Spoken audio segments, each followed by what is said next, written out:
Good morning. It's what is it? It's Monday. It's Monday the 14th of June, and I'm just about to set off to go up to York to collect 4 times 400 watt solar panels, ready to go on board Freedom. It's the first part of the kit that I'm putting together, and a friend of mine's put me in touch with a chap up in York where I can get these brand new. I think they've cost me £90 per panel, which, you know, when I look at the quotes I've had so far, is an absolutely cracking price. And the only other things I'm going to need, because everything else is on board, I just need the solar control panel and the cabling and some brackets to fit the actual panels onto the roof. I'm not using tilting brackets, I'm going to put permanent fixed brackets so it just lifts them slightly off the roof.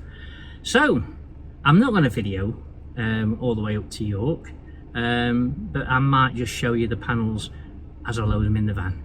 So it's a beautiful day for a drive. Catch up with you later. Ta-da.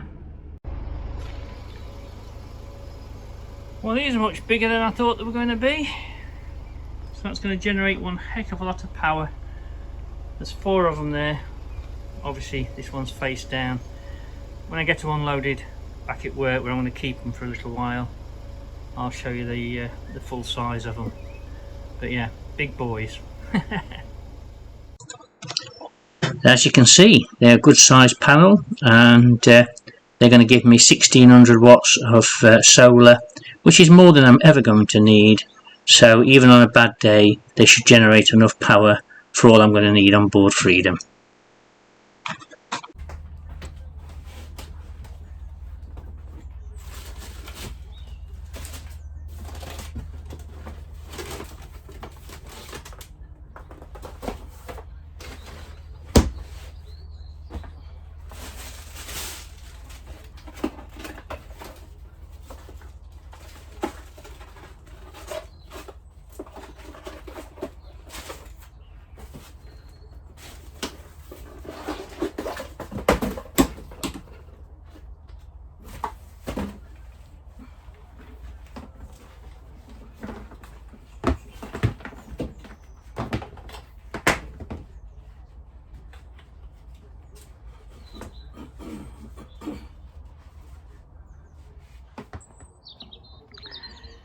So today I'm going to start laying a little bit of preparation. This is the runner for the hatch. I'm going to spray all under there and clean all that out, because obviously when I come to paint it needs to be spotlessly clean. And then you can see the area there on top where the paint is, I think it's just been put on very thinly and not been keyed. So I'm going to sand that, and I'm going to climb up on top in a second and show you the other bit I'm going to try and sort out. Now Jeff, the original owner, has created these ladders to make getting on and off the top of the boat a lot easier. And you know, I've been here now nearly 15 months. I think I've only ever used them once, so as I'm about to start preparing the roof, what better time to put these to good use, and let me just show you how clever that little bit of a design is. So the 2 hooks he's made a design just to fit over the handrail, and then he's put some rubber feet, top and bottom, up against the side of the boat. It just means I don't have to pull myself up anymore, I can just climb on. How clever is that? Right, I think I've shown you this before. These are the worst bits I just want to prepare. These are the ladder rack. You might not be able to pick it up on the camera, but there's only a very thin layer of paint on there. I'm just gonna have to try and, I'm gonna take that back, I think, with the Scotch-Brite pads. And then again, there's a few areas where obviously the paint hasn't been put on very well. So let's get the sander going.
I'm really pleased I've got this little DeWalt palm sander, because it's just making this rubbing back so much easier, and I've used it throughout the whole of the roof in the areas where I needed to sand back any flaky paint or rusty areas. And if you haven't got one, then honestly, if you've got a boat as big as mine, it's definitely a good investment. You'll find use for it.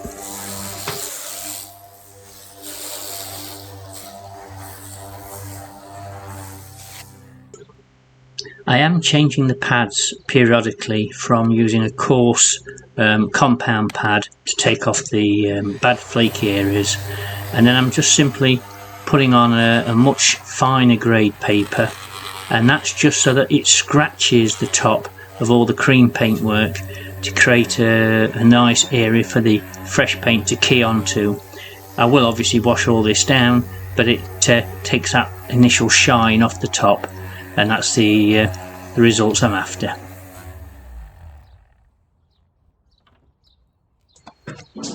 One of the good things about using an electric sander is you're not rushing, you just allow the machine to do what it's designed to do. You don't have to press on hard, and you get the perfect result across the whole surface area. And that's what I'm aiming to do, is to, as I say, prepare it in such a way that the fresh paint, when I put it on, will key nicely to the top.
Right, now I've sanded off, well, the sheen on the paintwork on the top. Just getting some items together. This is me blue, what's supposed to be leak-free tape, which I'm going to mask off the green on the roof when I come to paint it, but got quite a bit to do before then. I've been advised both by the paint manufacturer and several friends on the marina to give the roof a good washing off with sugar soap. Now, I'm not intending to actually start painting it till next Monday, and it's Tuesday today this week, so I've got another day off tomorrow. So my intentions is today is to rough all the paint down like I have been doing this morning, and then I'm going to mix up a bucket of hot sugar soap water, and these have arrived also, which is what I've been advised to use. So I'll just show you what's in here. This is what the motor trade use when they're doing body work, apparently. And it's Scotch Brite pads. And I'm told that if you buy the red, which these are quite fine, and you dunk them in the sugar soap solution. And again, I'm going to use a sanding block, get on my hands and knees with a towel to kneel on.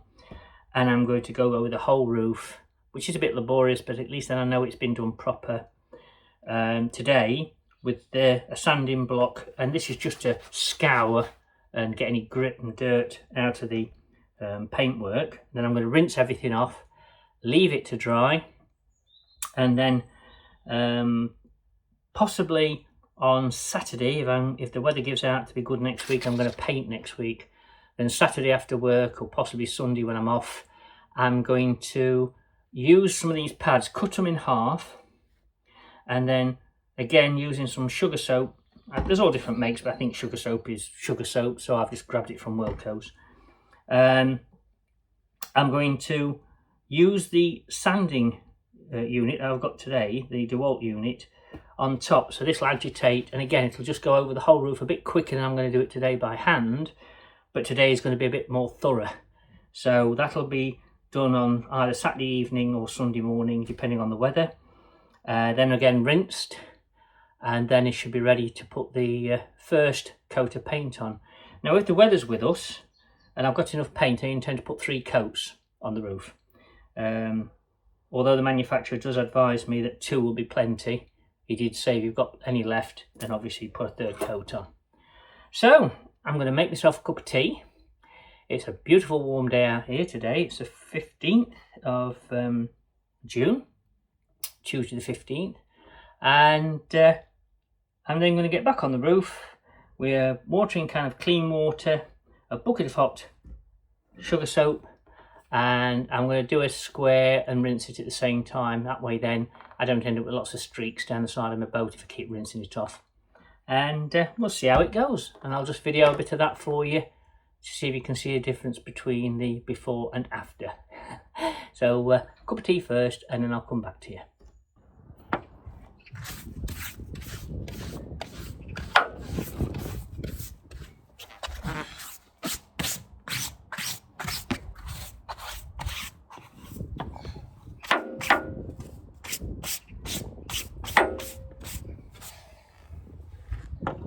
Right, I'm going to put these gloves on because the water's quite hot, so that it stays warm by the time I've used it all, otherwise it'll go cold too quick. So this is just sugar soap and a scouring pad. Yeah, that's hot. Let's see how good it's got.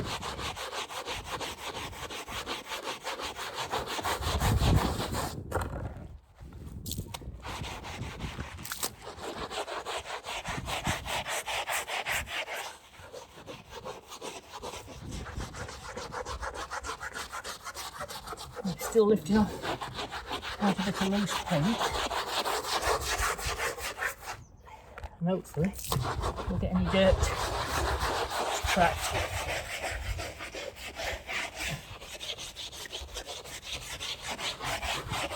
Just get a bit of a rinse and see.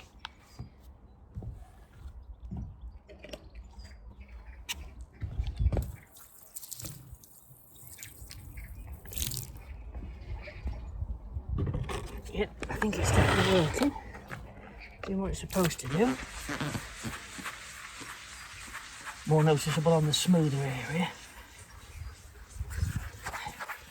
That's for sure. At least it degreases everything. Not just gets the dirt, but it's the grease that can interfere with the paint. So if it gets all that off, then it's worth the effort. Just keep applying plenty of this on.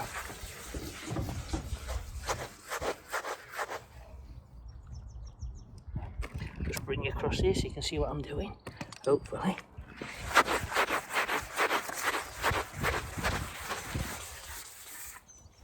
I'm just going to keep rinsing it in between. That just gets any residue off.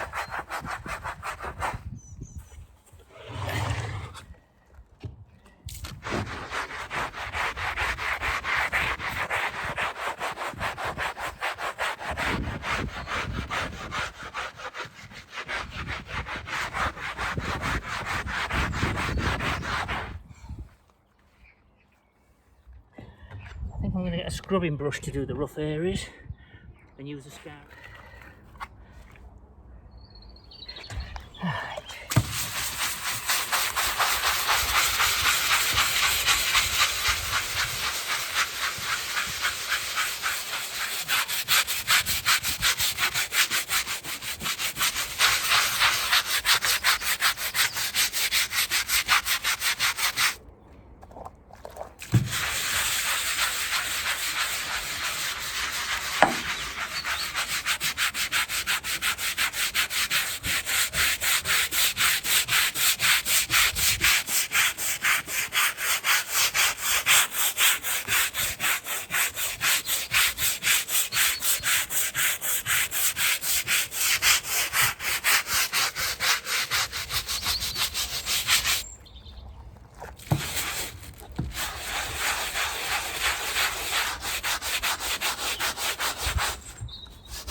As I say, I know it's a bit of a long-winded way of doing it. I could do it with a yard brush, but I prefer getting down and close to it, so I know what I'm doing. Like I said before, it's going to be worth it, if it means the paint's going to key better.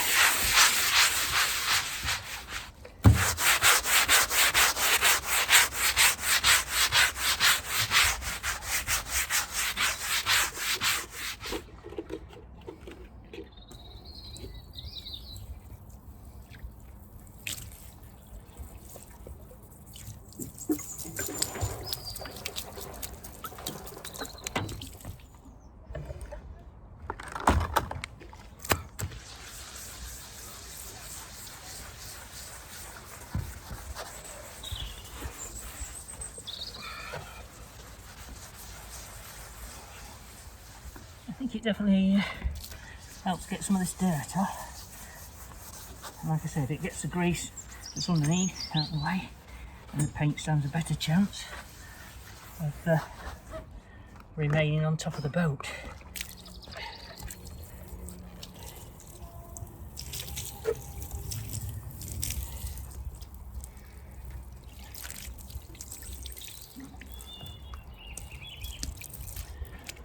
Yeah, I'm happy with that. Very good. Right, just got the other 57 foot to do. I'm not going to video it all because that'll bore you to death.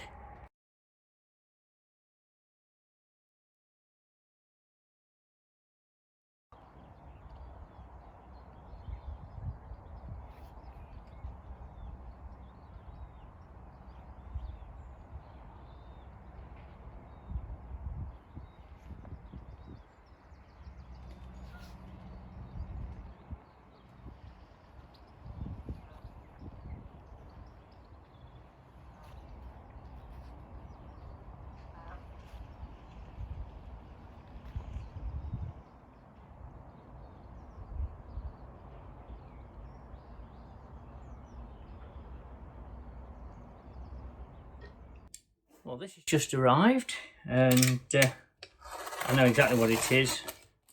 Giveaways on the name on the packaging. It's from a company called Symphony. Now these are the people who originally supplied the paint for Freedom to the first and only owner. And I've ordered, what have I ordered? I've ordered two times 2.5 litres, so 5 litres of cream paint. I've gone with the original supplier because I want it to match the paint that I've already put on the stern bulkhead. And looking at the original paint that's on the top of the boat, other than the fact it's bleached, it's stood the test of time really well. It's been on there now, what will that be, what we're on, 2001, so it's been on there 11 years. And other than the fact that the sun's bleached it, it's absolutely perfect. And that's the actual colour, cream. Now last night I was just checking how I'd cleaned the roof and seeing if it had dried all right, and I got most of the dirt and debris off of it. And one of my neighbours came and said, "What are you doing?" And I said, "Oh, I'm going to paint the boat roof." And she says, "What colour?" And I said, "The same colour as I've done the stern bulkhead, which is the same colour as the boat was originally, which is this colour." And she popped her head round, looked at the stern entrance walls, and she says, "Oh, I prefer it the colour it already is, which is this but bleached." So I've told her to come back in 10 years time when this has had a chance to fade, and hopefully she'll like what I've done. Now it's far too hot today. I've just been up on the roof and just put a little bit of masking tape down because I was going to make a start of it, but I've decided not to.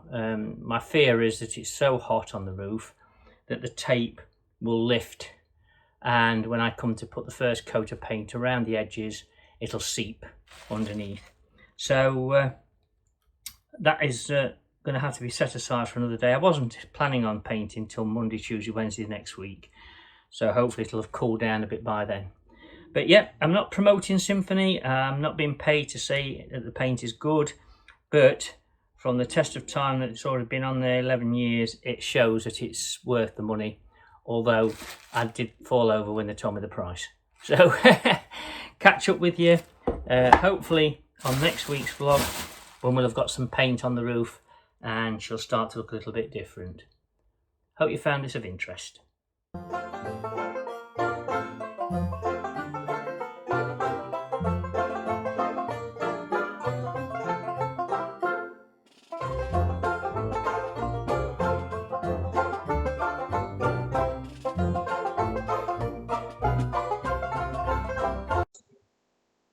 Cider of the week.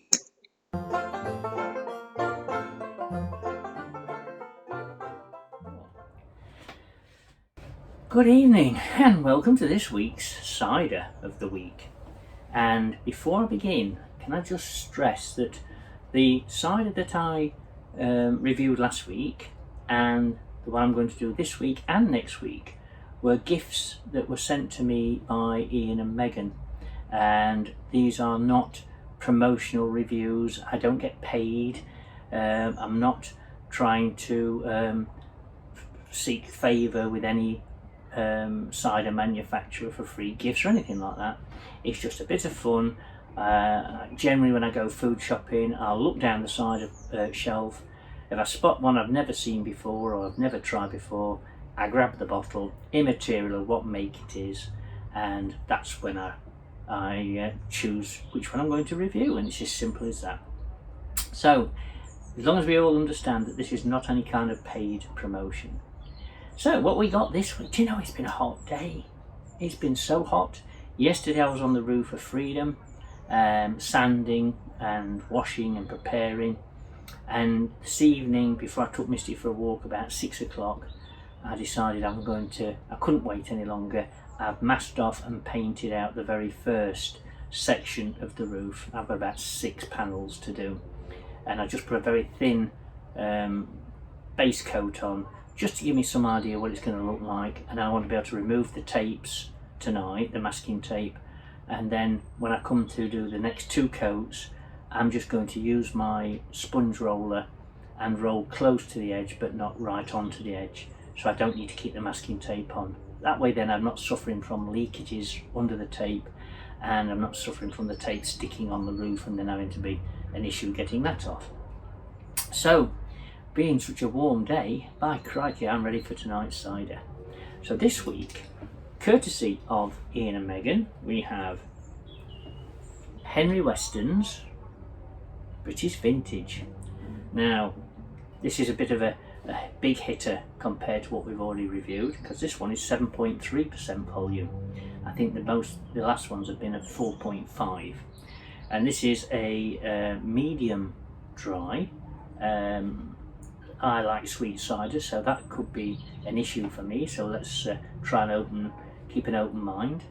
And the manufacturer, Weston's, have described this as a bright and sparkling cider, fresh appley flavour. Well, I'd expect it to be fresh appley flavour, because this isn't a flavoured cider, so hopefully the taste of the apples is going to come through. And they describe it as being a crisp, rich and rounded flavour, and of course medium dry. So, as I say every week, without further ado, let's crack it open and see just how tasty this is. We'll give it a smell test. Oh, that smells like cider. That smells like proper cider. Well, it sounds a stupid thing to say really, because it is proper cider. But you know what I mean. I'm hoping this is as crisp and as fruity tasting of apples as they describe. Cheers.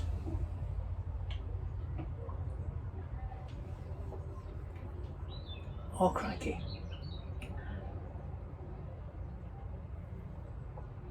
Oh, that's nice. I didn't think I would like it because it's medium dry. When I was growing up, Sunday dinner was always roast beef and Yorkshire puddings. And as children, on a Sunday we was allowed a very small glass, and I think it was Boulders. I can remember it being a big brown bottle with a heavy screw top on it. And this tastes exactly like that tasted, and that's 55 years ago.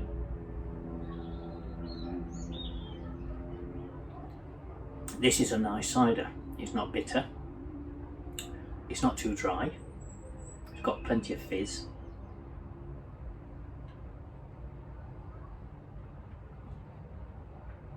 Yeah, you can taste the apples, definitely taste the apples. And again, I don't have my ciders on ice, but I do put the bottle in the ice box so it gets nice and cold. I think if you got this down to just above freezing, so it's that cold, this would really hit the spot. And I could enjoy this with any roast dinner or a steak dinner. It's lovely. It'd be great with a barbecue on a hot summer's evening, and it's a warm night tonight and this is icy cold, and it's perfect. So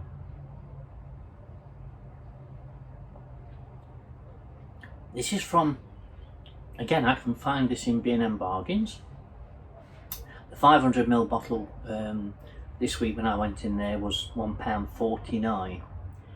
And in my opinion, it's worth every penny, absolutely every penny. So if you're in B&M bargains or any supermarket that sells Henry Weston's, can you see that? Grab a bottle. I'm telling you, you'll love it. It's absolutely beautiful.